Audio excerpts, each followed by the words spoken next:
الحمد لله رب العالمين، والصلاة والسلام على سيد الأنبياء والمرسلين وعلى آله وأصحابه أجمعين. أما بعد، فأعوذ بالله من الشيطان الرجيم. بسم الله الرحمن الرحيم. قال الله تبارك وتعالى: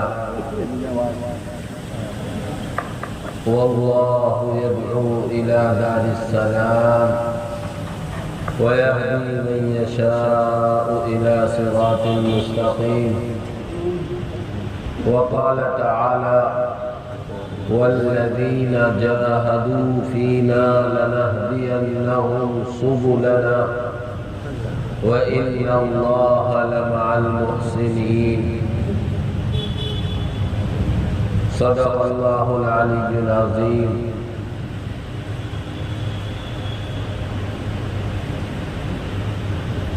محترم بزرگوں، بھائیوں، اللہ جل جلالہ وعم نوالہ کا ہم سب پر بڑا احسان اور فضل ہے کہ اللہ رب العالمین نے ہم سب کو صرف اور صرف اپنے سامنے اپنی پیشانی ٹیکنے کی توفیق عطا فرمائی. پیشانی انسان کے بدن میں سب سے اعلیٰ، سب سے افضل عضو ہے.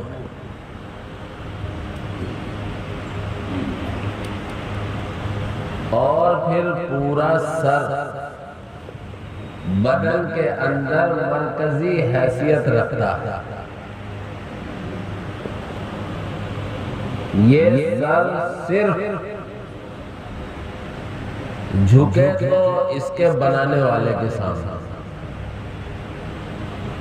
یہ سر خم ہو تو صرف اور صرف اس کے خالق اور مالک کے سامنے. اس کے علاوہ یہ سر کسی کے سامنے جھکنا نہیں چاہیے.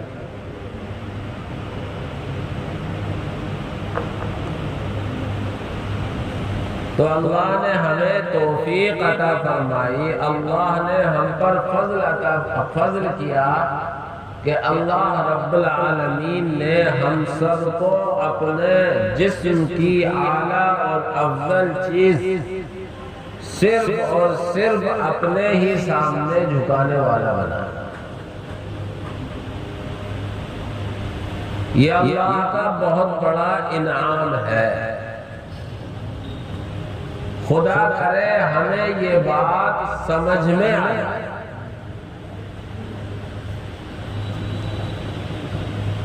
ہم سب اس بات کا ایسا یقین کرنے والے بن جائیں جیسا کہ حضرات صحابہ رضی اللہ تعالی عنہم اجمعین نے کیا.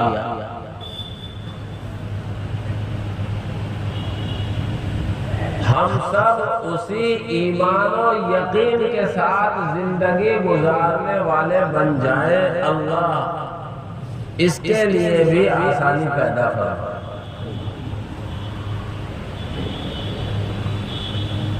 ہم صحابہ کے واقعات تو سنتے ہیں، ہم صحابہ کی قربانیاں تو سنتے ہیں،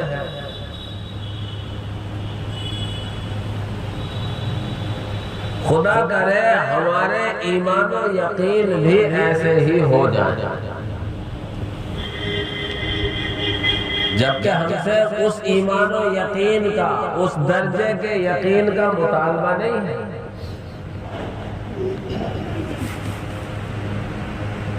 لیکن مضبوط ایمان، مضبوط یقین کا یقیناً مطالبہ.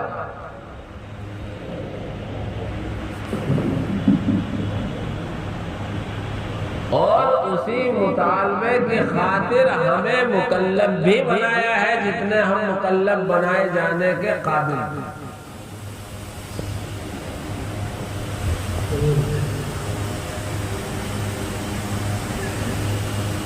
اللہ کے نبی صلی اللہ علیہ وسلم نے حجۃ الوداع کے موقع پر آپ نے اپنا آخری خطبہ دیا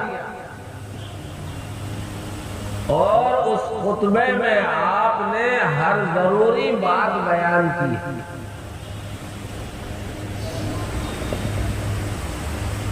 اور ضروری باتوں کا تذکرہ کرنے کے بعد آپ نے فرمایا ہے کہ جس مقصد، جس مشن اور جس پلان کے تحت مجھے اللہ رب العالمین نے بھیجا تھا، بتاؤ میں اس مقصد میں، اس مشن میں جیسا مجھے مکلف بنایا گیا تھا اس کے مطابق کامیاب ہوا یا نہیں ہوا؟ میں نے خدا کا پیغام تم لوگوں تک پہنچا دیا کہ نہیں پہنچایا؟ تو اس وقت زمانے کے سب سے اچھے لوگوں نے، بلکہ دنیا کے سب سے اچھے لوگوں نے اللہ کے نبی صلی اللہ علیہ وسلم کی گواہی دی۔ آپ علیہ السلام نے ان الفاظ میں سوال کیا، الا هل بلغت؟ بتاؤ بھائی، میں نے اللہ کے پیغام کو تم تک پہنچایا کہ نہیں پہنچایا؟ الا هل بلغت؟ بتاؤ، غور سے سنو میں کیا سوال کر رہا ہوں، کہ میں نے اللہ کے پیغام کو تم تک پہنچا دیا؟ صحابہ کرام رضوان اللہ تعالی علیہم اجمعین، جو انبیاء کے بعد کائنات میں، انسانوں میں سب سے افضل ہے، وہ صرف یہ نہیں کہتے کہ آپ نے پہنچا دیا، بلکہ اس سے بڑھ کر اور دو جملے کہتے ہیں، بلغت الرسالت، بلغت الرسالت۔ اللہ کے نبی، آپ نے اللہ کی طرف سے جو پیغام آپ کو ملا تھا، آپ نے پورا پہنچا دیا۔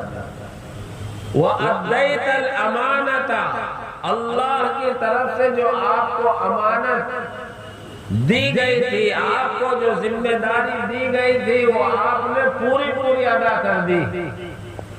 وَنَصَحْتَ الْأُمَّةَ، اور آپ نے پوری امت کی مکمل خیر خواہی کی۔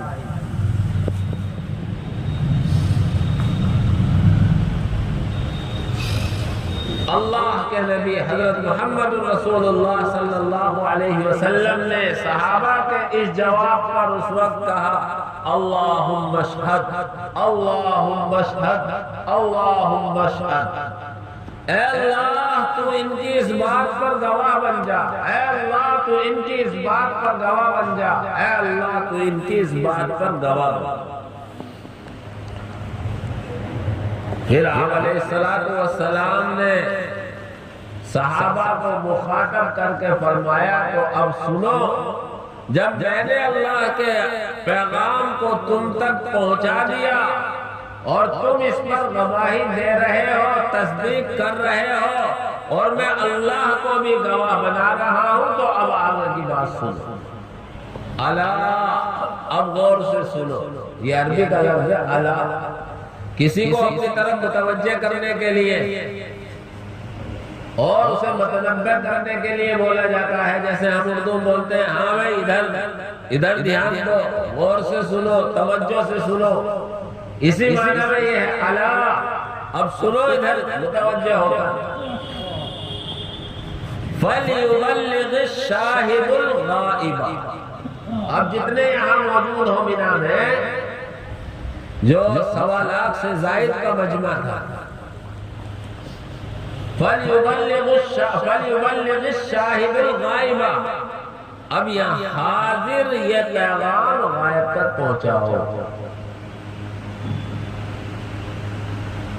یہی سنانے کے لیے میں نے آپ حضرات کو یہ واقعہ سنایا ہے کہ اللہ کے نبی صلی اللہ علیہ وسلم نے صحابہ سے اقرار کرایا، صحابہ نے آپ کی تصدیق فرمائی اور اللہ رب العالمین کو آپ نے گواہ بنایا۔ اللہ کے نبی کہنا یہ چاہتے تھے، اللہ کے نبی صحابہ کے ذہنوں میں یہ بٹھانا چاہتے تھے، اللہ کے نبی صحابہ کو یہ سمجھا چکے تھے اور مزید یہاں آخری بار سمجھانا چاہتے تھے کہ اللہ کا جو پیغام مجھے دیا گیا تھا، اللہ نے جو ذمہ داری مجھے دی تھی، وہ میں تو ادا کر چکا اور اس بات کی تم تصدیق کر چکے، اللہ رب العالمین کو گواہ بنایا جا چکا۔ اب میں تم کو اور تمہارے بعد آنے والوں کو یہ پیغام دے کر جا رہا ہوں، الا فلیبلغ الشاہد الغائب، اب ہر حاضر غائب تک اس پیغام کو پہنچائے۔ چنانچہ حضرات صحابہ کرام رضوان اللہ تعالی علیہم اجمعین نے اللہ کے نبی کے اس حکم کو 100% پورا کیا اور زمانہ در زمانہ، نسل در نسل یہ سلسلہ الحمدللہ ثم الحمدللہ چلا رہا۔ حضرت مولانا علی میاں ندوی، پورا نام ہے حضرت مولانا سید ابو الحسن علی میاں ندوی نور اللہ مرقدہ، بڑے عالم گزرے ہیں، اصل وطن رائے بریلی تھا اور دارالعلوم ندوۃ العلماء، دارالعلوم دیوبند کے بعد بڑا مدرسہ سمجھا جاتا ہے، اس کے ذمہ دار تھے اور حضرت مولانا نے بڑی قربانیاں دی ہیں، تصنیف و تالیف کے میدان میں بڑا کام کیا ہے، علم ادب کے تعلق سے بڑا کام کیا ہے۔ جو اہل علم ہیں وہ حضرات ان سے واقف ہیں، اسی کے ساتھ ساتھ انہوں نے دعوت و تبلیغ میں بڑا کام کیا۔ حضرت مولانا الیاس صاحب نور اللہ مرقدہ کے 3 عالم بڑے زبردست حامی اور ان کے دائیں بازو تھے۔ حضرت مولانا منظور نعمانی رحمت اللہ علیہ جو ہمارے قریب سنبھل کے تھے، ممکن ہے آپ حضرات میں سے کوئی جانتا ہو لیکن اکثر نہیں جانتا۔ دوسرے حضرت مولانا عبید اللہ صاحب بلیاوی رحمت اللہ علیہ جو یو پی کا آخری ضلع ہے بہار کے قریب بلیا، وہاں کے رہنے والے تھے۔ اور تیسرے عالم تھے حضرت مولانا سید ابو الحسن ندوی نور اللہ، اپنے زمانے کے تینوں چوٹی کے عالم تھے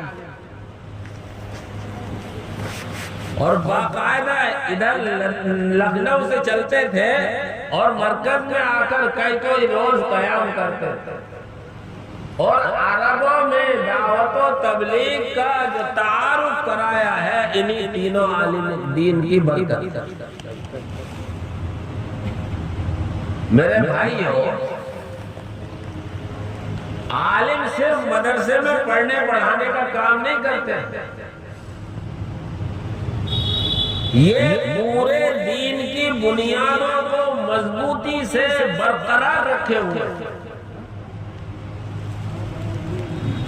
عملی طور پر کوئی عالم دعوت و تبلیغ کی اس محنت میں شریک بھی نہ ہو، تب بھی ہمارے لیے جائز نہیں ہے کہ ہم کسی عالم کے خلاف زبان کھولیں، کسی عالم کے تعلق سے ہم حرف غلط اپنی زبان پر لائے۔ یاد رکھیں، اگر ہم نے اپنی زبان سے کسی عالم کے تعلق سے کوئی جملہ غلط بول دیا، یقینی طور پر بزرگوں کا کہنا ہے کبھی بھی اس کی نسل میں عالم پیدا نہیں ہو سکتا۔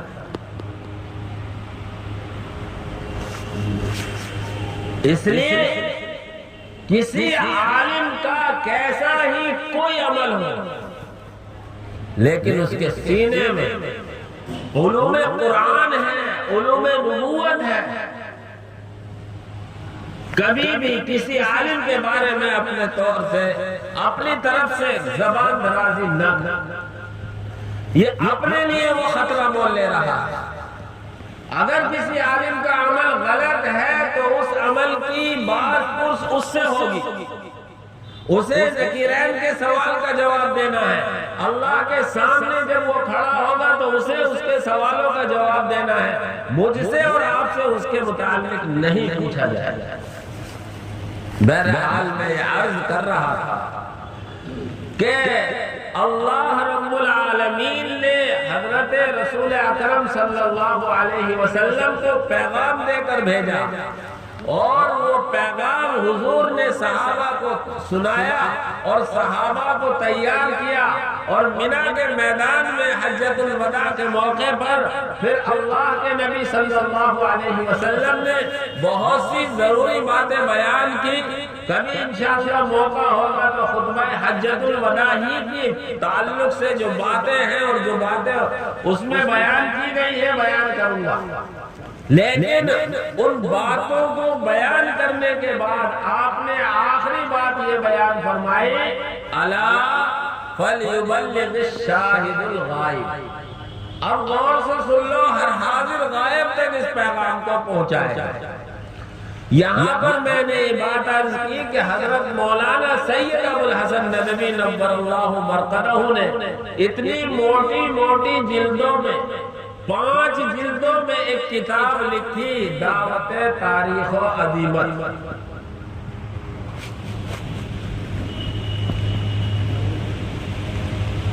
اور اس میں حضرت مولانا نے ہر صدی کے اعتبار سے یہ ثابت کیا ہے کہ حضور اکرم صلی اللہ علیہ وسلم نے جو ذمہ داری صحابہ کو دی تھی، صحابہ سے تابعین پر آئی، تابعین سے تبع تابعین پر آئی، اور اسی طرح سلسلہ در سلسلہ یہاں تک ذمہ داری پہنچی ہے، تو اس ذمہ داری کو ادا کرنے والے، اس ذمہ داری کو نبھانے والے ہر زمانے میں موجود رہے ہیں۔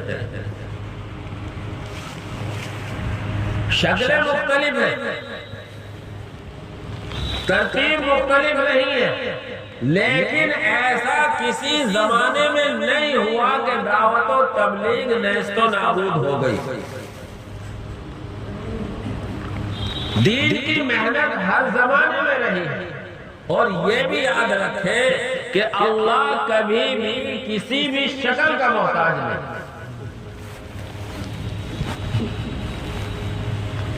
اللہ جس کو جب چاہے، جس طرح چاہے، جیسے چاہے، جس حال میں چاہے اسے استعمال کر سکتا ہے۔ سنا حضور اکرم صلی اللہ علیہ وسلم کی پیدائش سے 50-55 دن پہلے کا واقعہ، جب ابرہہ نامی ایک بادشاہ گورنر بیت اللہ کو ڈھانے کے لیے آیا، اور اس وقت عبد المطلب ذمہ دار تھے، بیت اللہ کے متولی تھے۔ پتہ چلا کہ بیت اللہ کو ڈھانے کے لیے آیا، عبد المطلب کے اونٹ پکڑ کر رکھ لیے، اور جو ان کے نوکر چرانے والے چرواہے تھے انہیں بھیج دیا خالی ہاتھ۔ عبد المطلب گئے، بات کی کہ بھائی میرے اونٹ کیوں پکڑ لیے، کہ اونٹوں کی بات کر رہے ہو، بیت اللہ کی بات کرو۔ کہنے لگے اونٹوں کا مالک میں ہوں، میں کر رہا ہوں، اور بیت اللہ کا مالک اللہ ہے، وہ خود بات کرے گا۔ وہ آیا تھا طاقت کے غرور میں، وہ آیا تھا اقتدار کے نشے میں، جانتے تھے عبد المطلب کے میں مقابلہ نہیں کر سکتا، جو مقابلہ کر سکتا ہے اسی کے سپرد کر دیا معاملہ، کہ جس کا گھر ہے وہ حفاظت کرے گا۔ بڑی آن بان شان کے ساتھ وہ چلا بیت اللہ کو ڈھانے کے لیے۔ اللہ رب العالمین نے کسی انسان کو استعمال نہیں کیا، چھوٹے سے پرندے ابابیل، چھوٹی سی چڑیا، اللہ نے اسے حکم دیا، اور چھوٹی چھوٹی کنکریں اٹھا کر لا کر اس کے لشکر پر ڈالتی تھی، جس گھوڑے جس ہاتھی میں لگتے تھے اسے چیر ڈالتی۔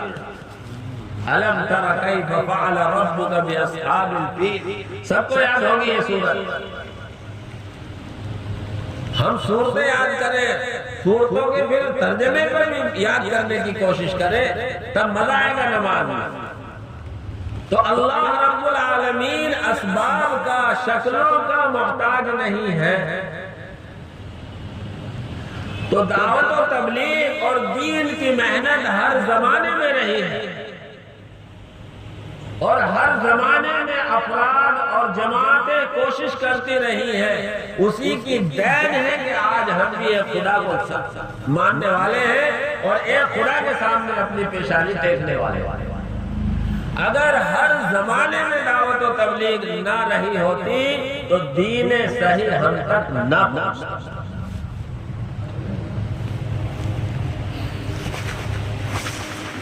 اب ضرورت اس بات کی ہے کہ ہم اس دین کی حفاظت و اشاعت کا حصہ بن جائے، یہ ہماری اپنی خوش قسمتی۔ ورنہ اللہ کا تو صاف اعلان ہے، اللہ کسی کا محتاج نہیں ہے۔ وَإِن تَتَوَلَّوْا يَسْتَبْدِلْ قَوْمًا غَيْرَكُمْ ثُمَّ لَا يَكُونُوا أَمْثَالَكُمْ۔ صاف اعلان کر رہا ہے، اگر تم دین کی محنت سے روگردانی کرو گے، دین کی محنت سے رخ پھیرو گے، پیچھے ہٹو گے، اللہ تمہارے علاوہ کوئی دوسری قوم تیار کرے گا اور وہ تمہارے جیسے نہیں ہے۔ اس لیے میرے بھائیوں، دین ہم سب کی ضرورت ہے، دین ہم سب کی ضرورت ہے، اس لیے ہمیں اپنے آپ کو دین پر لانا، اور دین پوری انسانیت کی ضرورت ہے، اس لیے ہمیں پوری انسانیت تک دین کا پیغام پہنچانا۔ اسی لیے اللہ رب العالمین قرآن میں فرما رہا ہے، میں نے خطبے کے بعد آیت پڑھی، واللہ یدعو الی دار السلام، اللہ بلا رہا ہے سلامتی کے گھر کی طرف۔ دیکھو ایک بات سمجھو یار، یہ نہیں کہا اللہ نے تمہیں بلا رہا ہوں، مسلمانوں کو بلا رہا ہوں، فلاں کو بلا رہا ہوں، فلاں کو بلا رہا ہوں۔ اللہ کیا کہہ رہا ہے؟ واللہ یدعو الی دار السلام، اللہ بلا رہا ہے سلامتی کے گھر یعنی جنت کی طرف۔ جب بلائے گا تو وہ بھی تو ہوں گے جن کو بلایا جائے گا۔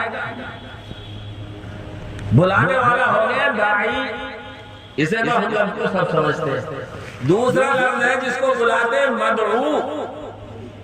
تو یہاں داعی کا تذکرہ جو کیا ہے، داعی ہے اللہ، لیکن مدعو کون ہے اس کا تذکرہ اللہ نے نہیں کیا۔ علماء نے ضابطہ لکھا ہے، مفسرین نے، کہ جب کوئی فعل یعنی بلانا، یہ فعل کہلاتا ہے عربی میں، جب کوئی فعل متعدی ہو اور اس کا مفعول جس کو بلایا جائے گا اس کا ذکر نہ ہو تو وہاں پوری انسانیت مراد ہو۔ اس لیے اب ترجمہ یہ ہوگا، واللہ یدعو الی دار السلام، اللہ پوری انسانیت کو جنت کی طرف بلا رہا ہے۔ اور اس کی دلیل کیا ہے؟ اس کی دلیل یہ ہے کہ حضرت آدم علیہ السلام سے لے کر حضور اکرم صلی اللہ علیہ وسلم تک 1.25 لاکھ سے زائد حضرات انبیاء علیہ الصلوات والتسلیمات کو بھیجنا۔ دنیا کی کوئی قوم، دنیا کی کوئی نسل، دنیا کا کوئی انسان پیغمبروں کے سلسلے کا انکار نہیں کرتا۔ جو دہریے ہیں کسی مذہب کو نہ ماننے والے، خدا کا بھی انکار کرنے والے، ان کی تو بات چھوڑو، وہ تو ہیں بیوقوف۔ لیکن ہر عقل مند حضرات انبیاء کے سلسلے کا انکار نہیں کرتا، ان کے نام خواہ کچھ بھی دیے ہوں، جیسے ہمارے برادران وطن اوتار نام دیتے ہیں، اور وہ تلاش کر رہے ہیں جبکہ وہ آگے 1400-1450 سال، یعنی ہمارے اور آپ کے پیارے پیغمبر حضرت محمد الرسول اللہ صلی اللہ علیہ وسلم۔ تو سب سے پہلا داعی جنت کا اللہ، واللہ یدعو الی دار السلام، اللہ تمام انسانوں کو جنت کی طرف بلا رہا ہے۔ وَيَهْدِي مَن يَشَاءُ إِلَى صِرَاطٍ مُسْتَقِيمٍ، اور اللہ جس کو چاہتا ہے سیدھے راستے کی ہدایت کر دیتا ہے، یعنی اسے سیدھے راستے پر لگا دیتا ہے۔ تو اللہ رب العالمین دائی، حضرات انبیاء کرام دائی، اور آخر میں ہم سب کے پیارے پیغمبر حضرت محمد رسول اللہ صلی اللہ علیہ وسلم دائی، اللہ کی طرف بلانے والے، اور آپ علیہ السلام کی نبوت کے ختم اور سلسلے کے منقطع ہونے کے طفیل میں پھر یہ پوری امت دائی۔ اسی لیے آپ علیہ السلام نے مینا میں اعلان کر دیا کہ اب کان کھول کر سن لو کہ ہر حاضر غائب تک اس پیغام کو پہنچائے۔ اس لیے میرے بھائیو، آج ہم سب کو اللہ نے دین سے نسبت دی ہے، دین سے مناسبت دی ہے، تو اب یہ ہم سب کی ذمہ داری ہے کہ ہم اس دینی مناسبت اور نسبت کو مضبوط کریں، قائم رکھیں۔ ہمارا کام ہے بلانا، ہمارا کام ہے دعوت دینا، ہمارا کام ہے صحیح راستہ بتانا، اور صحیح راستے پر لگانا ہی اللہ کا کام ہے۔ دوسری آیت میں اللہ نے فرمایا سیدھے راستے پر اللہ رب العالمین یا تو خود منتخب کرتا ہے، اللہ یجتبی الیہ من یشاء، اللہ جس کو چاہتا ہے منتخب کر لیتا ہے۔ یہ تو ہے حضرات انبیاء کی جماعت، انہیں منتخب کیا ہے۔ پھر وَيَهْدِي إِلَيْهِ مَن يُنِيبُ، اور اللہ ہدایت دیتا ہے انہی لوگوں کو جو اللہ کی طرف رجوع ہوتے ہیں۔ وہاں تو ہے وَيَهْدِي مَن يَشَاءُ إِلَى صِرَاطٍ مُسْتَقِيمٍ، اللہ جس کو چاہتا ہے سیدھے راستے کی ہدایت دے دیتا ہے۔ اور یہاں اس آیت کی تفسیر ہو رہی ہے وَيَهْدِي إِلَيْهِ مَن يُنِيبُ، اللہ اس کو سیدھے راستے پر لگاتا ہے جو اس کی طرف رجوع ہوتا ہے۔ اس لیے میرے بھائی، ہمیں اللہ کی طرف رجوع ہے، اس لیے اللہ نے ہمیں لگائے رکھا۔ اب اس رجوع کو ہم باقی رکھیں، اللہ کی طرف متوجہ ہونے میں ہماری ترقی ہو، اور جس طرح اللہ ہمیں یہاں تک لایا ہے ہم دوسرے ساتھیوں کی فکر کریں، یہ ہماری ذمہ داری ہے۔ اگر میں کسی مسجد کا ذمہ دار ہوں تو یہ میرا اپنا کوئی کمال نہیں ہے، اللہ نے لگا رکھا ہے، اللہ نے سیدھے راستے کی ہدایت دی ہے۔ اس لیے اب نئے آنے والے مجمع کی ذمہ داری ہے کہ یہ سنبھالے گا، ہر ایک کی ذمہ داری ہے، اور اصل ذمہ داری وہ ہے جو اپنی ذمہ داری کا احساس کرے، جو اپنی ذمہ داری کو سمجھے۔ اس لیے میرے بھائیو، آپ حضرات میں سے اکثر وہ ہیں جو ہر مسجد کے ذمہ دار ساتھی سمجھے جاتے ہیں، خواہ وہ اپنے آپ کو ذمہ دار سمجھے نہ سمجھے، لیکن دوسرے لوگ انہیں ذمہ دار سمجھتے ہیں۔ آپ مشورے میں بیٹھ رہے ہیں، آپ ملاقاتیں کر رہے ہیں، آپ گشت میں شریک ہو رہے ہیں، آپ تعلیم کی دعوت دے رہے ہیں، تو آپ اس مسجد کے ذمہ دار سمجھے جا رہے ہیں۔ اب آپ کی ذمہ داری یہ ہے کہ میں خود بھی اپنے آپ کو صحیح راستے پر لگائے رکھوں، اور اس کی کوشش کرتا رہوں، اور دوسرے ساتھیوں کو بھی جوڑ کر چلوں۔ ایسا نہ ہو کہ ہم ہی ٹھیکیدار بن کر بیٹھ جائیں اور کسی اور کو آگے بڑھنے کا موقع نہ دیں، کسی اور کو آگے نہ بڑھائیں، یا کسی اور کو کوئی شوق میں آگے بڑھ رہا ہے تو اس کا استعمال نہ کریں۔ ہمارے یہاں دین میں عہدے نہیں ہیں، دین میں عہدوں کی تقسیم نہیں ہے، بلکہ ہر ایک کو محنت میں لگانا ہے، ہر ایک کو آگے بڑھانے کی کوشش کرنی ہے، اور ساتھ ہی آگے بڑھتے ہیں اس طرح کہ اصول سارے میری اپنی ذات کے لیے ہیں اور رعایتیں میری ساری ساتھیوں کے لیے ہیں۔ اپنے آپ کو اصول پر چلانے کی اور ساتھیوں کو رعایت دینے کی ہر ایک کو فکر۔ اس طریقے سے اگر ہم دعوت و تبلیغ کی محنت کو کریں گے، دین کی محنت میں لگیں گے، تو انشاءاللہ وہ دن دور نہیں کہ ہم دوسروں کے لیے نمونہ بنیں۔ اور اس کے لیے ضروری ہے کہ ہم اپنے اخلاق کو درست کریں۔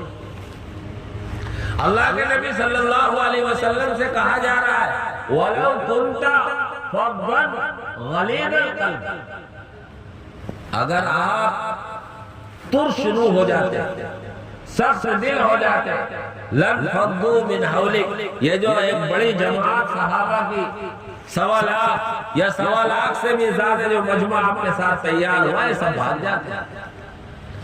اس لیے ہر داعی کو نرم اخلاق کا ہونا ضروری ہے۔ صحابہ کرام ابتدا میں کسی ملک میں پہنچے ہیں تو وہ اپنی دنیاوی ضرورت کے ساتھ دینی ضرورت کو مقدم رکھا۔ خود ہندوستان کی تاریخ پڑھتے ہیں تو ہمارے ملک میں دین تجارت کے راستے سے آیا ہے۔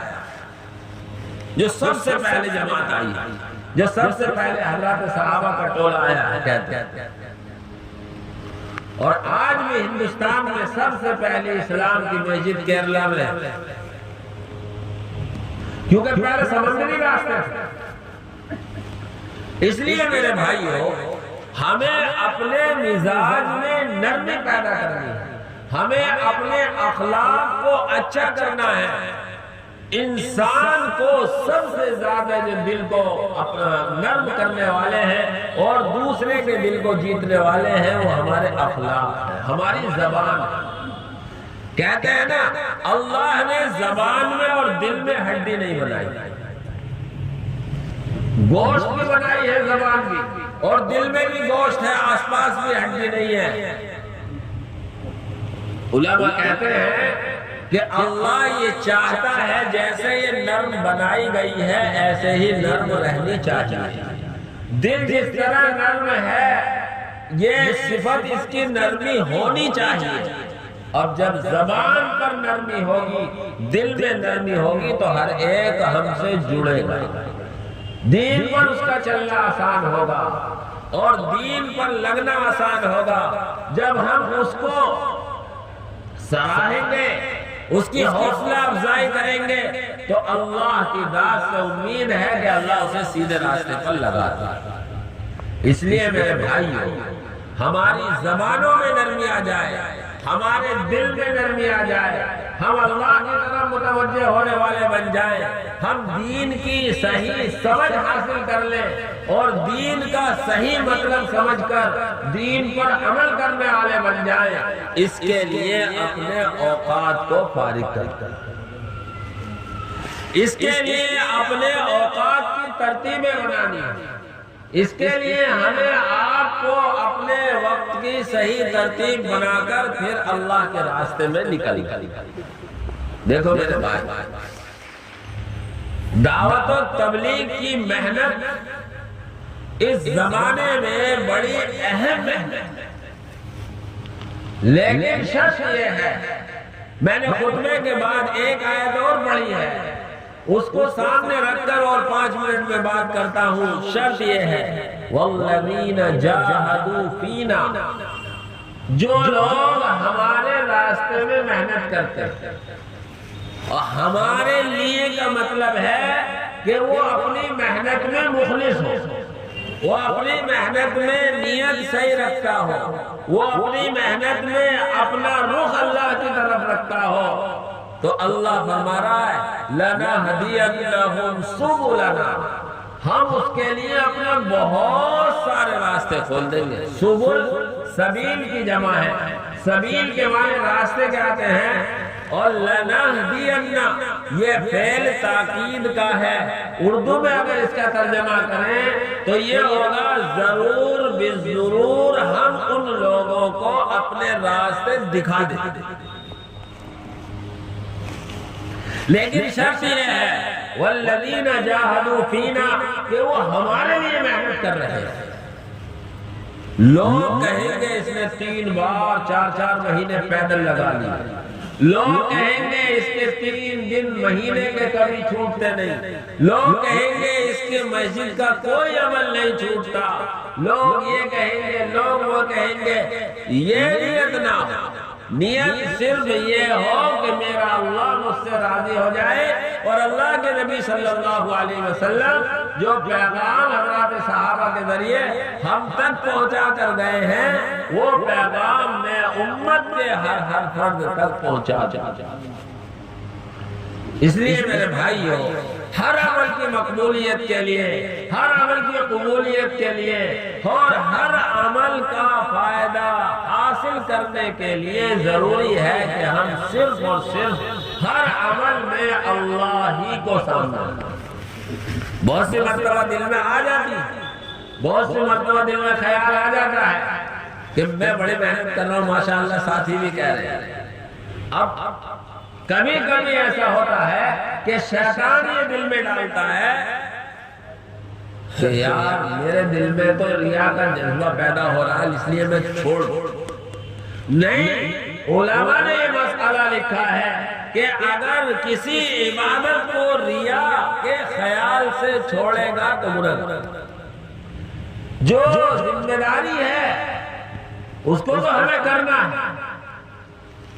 بلکہ حضرت عامر رحمت اللہ علیہ نے لکھا پہلے کوئی عمل سب سے پہلے ریا ہوتا ہے، دوسرے نمبر پر وہ عادت بنتا ہے، اور تیسرے نمبر پر جا کر وہ عبادت بن جاتا ہے۔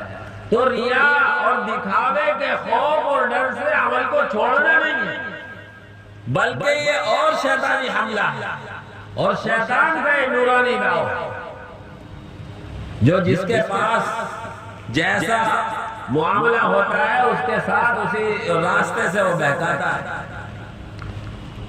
ایک بزرگ کے بارے میں ہے، ان کے پاس چلا گیا شیطان اور بہکانے لگا کہ اللہ کے ایک ہونے کی کیا دلیل، انہوں نے بہت ساری دلیلیں دی۔ تو ان کے کوئی سرپرست تھے، انہوں نے کہا بیوقوف یوں کیوں نہ کہتا میں بغیر دلیل کے اللہ کو ایک مانتا ہوں۔ اور شیطان اس طرح کی آزمائشیں کرتا ہے۔ شیطان اللہ نے اسے قوت اور طاقت دی ہے کہ وہ انسانی شکل میں آ کر کوئی اللہ والا اور کوئی خیر خواہ بن کر وہ آپ کو بہکا سکتا ہے۔ اس لیے میرے بھائیو، ہمیں اخلاص کی تو پوری کوشش کرنی ہے اور ہر عمل میں اللہ کو سامنے رکھنا ہے، لیکن اگر کبھی ہمارے دل میں آئے کہ مجھ سے تو دکھاوا ہو رہا ہے اس لیے میں نہیں کر رہا، تو اس وقت چھوڑنا نہیں۔ بہرحال میرے بھائیو، ہمیں اپنے ساتھیوں کو لے کر اور خصوصاً اپنے نوجوان طبقے کو لے کر ہمیں آگے بڑھنا ہے اور ساتھیوں کو استعمال کرنا ہے اور ساتھیوں کو فائدہ دینے والی چیزوں پر ہم سب کو لانا ہے، تاکہ ہم چلے جائیں تو ہمارے پیچھے محنت کرنے والے موجود ہوں۔ اور یہ میں نے کہا کہ ہماری ضرورت ہے، ہمیں اپنی ضرورت کو پورا کرنا ہے۔ یہ اللہ چاہے تو جس سے چاہے کام لے لے، لیکن ہماری شرکت ہو جائے، ہمارا حصہ لگ جائے، یہ ہماری آپ کی خوش قسمتی ہے اور ہماری آپ کی سعادت کی بات ہے۔ اللہ رب العالمین مجھے بھی، آپ حضرات کو بھی اور پوری نسل انسانی کو اپنے دین صحیح کے مطابق زندگی گزارنے اور اس دین کو دوسرے تک پہنچانے کے لیے قبول فرمائے۔ اللہ رب العالمین آپ سب کی محنتوں کو بھی قبول فرمائے۔ اللہ رب العالمین ہمیں مرتے دم تک کے لیے اور ہمارے بعد ایسے افراد تیار کرے جو ہمارے اس پیغام نبی پاک صلی اللہ علیہ وسلم کے اس پیغام کو آگے پہنچانے والے ہوں، اس کے اسباب فرمائے اور اللہ ہمارے ذریعے ایسے ساتھی فرمائے، تیار فرمائے۔ آمین۔ وآخر دعوانا ان الحمدللہ رب العالمین۔